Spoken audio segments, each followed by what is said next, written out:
اعوذ باللہ من الشیطان الرجیم، بسم اللہ الرحمن الرحیم۔ السلام علیکم ورحمۃ اللہ وبرکاتہ۔ محترم سامعین، کیسے ہیں آپ سب؟ امید کرتے ہیں کہ آپ سب اللہ تعالیٰ کے فضل و کرم سے ٹھیک ٹھاک اور خوش ہوں۔ محترم سامعین، آپ دیکھ رہے ہیں حضرت بلال رضی اللہ تعالیٰ عنہ کی ایمان افروز داستان آیات مؤذن رسول صلی اللہ علیہ وسلم کی یہ ایپیسوڈ نمبر 43 ہے۔ ہم آپ سب کو اس میں خوش آمدید کہتے ہیں۔ ہم اپنی ویڈیو کا آغاز کرتے ہیں۔ اس رات جب تاریکی گہری ہوگی تو حضور نبی کریم صلی اللہ علیہ وسلم نے جنت البقیع جانے کا ارادہ کیا۔ میں اور حضرت علی رضی اللہ تعالیٰ عنہ بھی ساتھ ہو لیے، اس خیال سے کہ کہیں ضعف کی وجہ سے گر نہ پڑے، مگر ہم نے دیکھا کہ ان کے قدم نہایت مضبوطی سے پڑ رہے ہیں۔ چلتے چلتے وہ قبروں تک پہنچ گئے اور بلند آواز میں فرمانے لگے، اے قبر کے رہنے والوں، تمہیں سلام، خوشی مناؤ کہ تم زندہ لوگوں سے بہتر ہو۔ وہ صبح جو تمہیں جگاتی ہے اس صبح سے بہتر ہے جو زندہ لوگوں کو جگاتی ہے۔ گہری تاریکی میں ان کا روح مبارک مجھے نظر نہیں آ رہا تھا، مگر ان کے کلمات کا ایک ایک حرف میرے دل پر نقش ہو گیا تھا۔ بقیع سے واپس آئے تو انہوں نے حضرت عائشہ صدیقہ رضی اللہ تعالی عنہا سے پوچھا کہ گھر میں کتنی رقم موجود ہے۔ اما عائشہ صدیقہ رضی اللہ تعالی عنہا کو اس سوال کا جواب دینے میں زیادہ وقت نہیں لگا۔ آپ نے فوراً جواب دیا، 7 درہم۔ حضور نبی کریم صلی اللہ علیہ وسلم نے فرمایا، انہیں ابھی خیرات کر دو، میں اس رقم کے ساتھ اللہ کو کیا منہ دکھلاؤں گا۔ اس کے بعد وہ صرف ایک بار اور مسجد میں تشریف لائے۔ میرے لیے یہ ان کا آخری دیدار تھا۔ صرف چند گھنٹوں کی زندگی باقی تھی، مگر چہرے سے پرمرزگی کی کیفیت بالکل دور ہو چکی تھی۔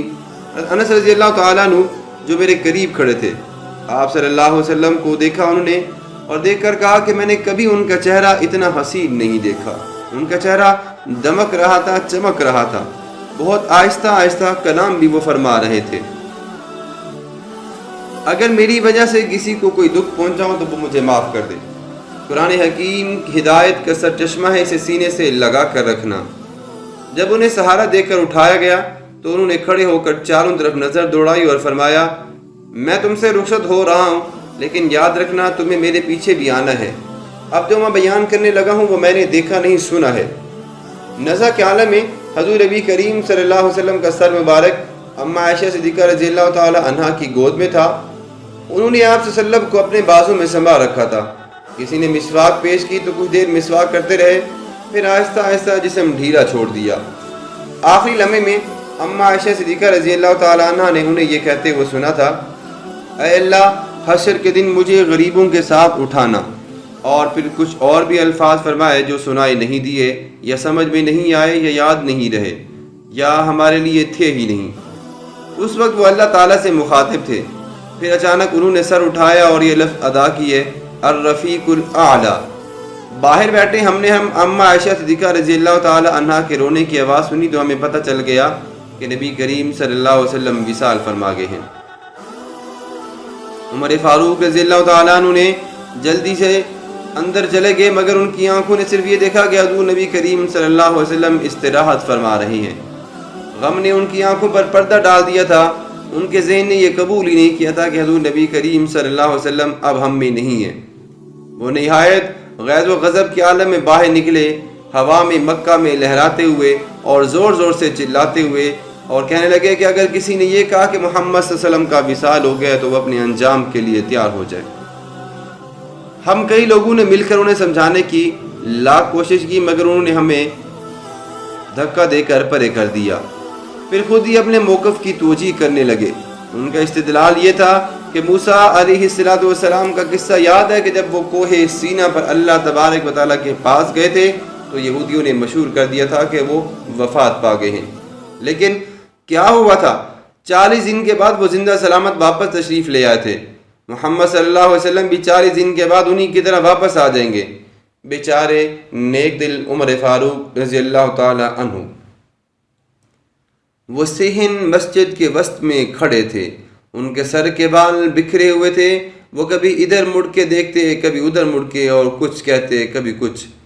ان کا غم حقیقت کی تلخی سے نبردازماں رہنا بہت مشکل ہو رہا تھا، جیسے کوئی دیوانہ چاند پر پتھر پھینک رہا ہو۔ ابو بکر صدیق بھی حضرت عائشہ کے حجرے میں تشریف لے گئے۔ انہوں نے آپ کا روح مبارک دیکھا، دیکھتے ہی انہیں حضور نبی کریم صلی اللہ علیہ وسلم کی وفات کا یقین ہو گیا۔ انہوں نے حضور نبی کریم صلی اللہ علیہ وسلم کی پیشانی پر بوسہ دیا اور چادر سے چہرہ ڈھانپ دیا۔ وہاں سے ابو بکر رضی اللہ تعالیٰ عنہ مسجد میں تشریف لائے۔ آتے ہی اس حلیم متبع انسان نے ایک ہاتھ بلند کر کے سب سے خاموشی کی درخواست کی۔ آج ان کے لہجے میں، ان کی آواز میں، ان کے الفاظ میں ساری دنیا کا اختیار جھلک رہا تھا۔ اگر ہم میں سے کوئی ایسا ہے جو محمد صلی اللہ علیہ وسلم کو معبود سمجھتا ہے کہ تو وہ جان لے کہ نبی کریم صلی اللہ علیہ وسلم کا وصال ہو چکا ہے۔ یہ کہہ کر انہوں نے اس دردناک حقیقت کے دلوں میں اترنے کے لیے جتنا وقفہ ضروری تھا دیا اور پھر اعلان کیا، لیکن جو اللہ کو اپنا معبود سمجھتا ہے اسے معلوم ہونا چاہیے کہ اللہ تعالیٰ زندہ ہے اور ہمیشہ وہی رہے گا۔ اس کے بعد سورہ آل عمران کی آیت پڑھی جو جنگ احد کے بعد نازل ہوئی تھی۔ قرآن مجید میں اللہ نے فرمایا وَمَا مُحَمَّدٌ إِلَّا رَسُولٌ قَدْ خَلَتْ مِن قَبْلِهِ الرُّسُلُ أَفَإِن مَّاتَ أَوْ قُتِلَ انقلبتم عَلَى أَعْقَابِكُمْ وَمَن يَنقَلِبْ عَلَى عَقِبَيْهِ فَلَن يَضُرَّ اللَّهَ شَيْئًا وَسَيَجْزِي اللَّهُ الشَّاكِرِينَ۔ ترجمہ: اور محمد صلی اللہ علیہ وسلم تو صرف اللہ کے پیغمبر ہیں، ان سے پہلے بھی کئی پیغمبر گزرے ہیں۔ بھلا اگر یہ مر جائیں یا مارے جائیں تو کیا تم الٹے پاؤں پھر جاؤ گے؟ اور جو الٹے پاؤں پھر جائے گا تو اللہ کا کچھ نقصان نہیں کر سکے گا، اور اللہ شکر ادا کرنے والوں کو ثواب بھی دیتا ہے۔ یوں لگتا تھا جیسے لوگوں نے اس آیت کا مفہوم پہلی مرتبہ سمجھا تھا۔ عمر فاروق رضی اللہ تعالیٰ عنہ نے اپنا چہرہ دونوں ہاتھوں سے چھپا لیا اور زور زور سے رونے لگے۔ گریہ و زاری کے عالم میں کھڑے نہ رہ سکے تو بیٹھ گئے، اسی طرح چہرہ چھپائے زار و قطع روتے رہے۔ ان کا سارا جسم لرزے کے عالم میں مبتلا تھا۔ پھر مدینہ اس طرح گریہ کنا ہوا کہ معلوم ہوتا تھا کہ ساری کائنات رو رہی ہے۔ میں نے آمد رسول صلی اللہ علیہ وسلم پر مدینے کی خوشی کی انتہا دیکھی تھی، آج مدینے کے غم کی انتہا دیکھ رہا تھا۔ تدفین کے بعد قبر پر چھڑکاؤ کرنے کی سعادت بھی میرے حصے میں آئی۔ میں آہستہ آہستہ قبر پر چھڑکاؤ کرتا جاتا اور سوچتا جاتا کہ آج کیسا آفتاب غروب ہو گیا، کیا سعادت ہے اس زمین کی، مٹی کے ان ذروں کی جنہوں نے اس آفتاب کو اپنی آغوش میں لیا۔ مٹی بیٹھ گئی تو میں نے ہاتھوں سے تھپک تھپک کر اسے ہموار کیا۔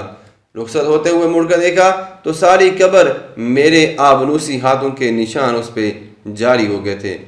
حضرت بلال رضی اللہ تعالیٰ عنہ فرماتے ہیں کہ ان کے بعد، اس دن کے بعد میں نے اذان دینا بند کر دی۔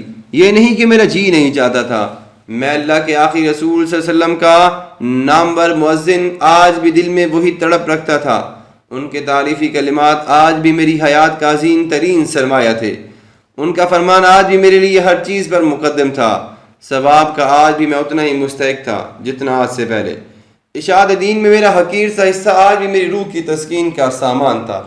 میں بھی وہی تھا، میری آواز بھی وہی تھی، آج بھی میرے سر میں وہی گونج تھی، میرے لہجے میں وہی کھنک، اور اسلام کے اولین دنوں کا وقار اور جذبہ بھی دبدبہ بھی وہی تھا۔ اذان کے الفاظ آج بھی لہو کی طرح میری رگوں میں رواں دواں تھے، اس کا لحن آج بھی میرے سارے وجود کو مترنم کیے ہوئے تھا۔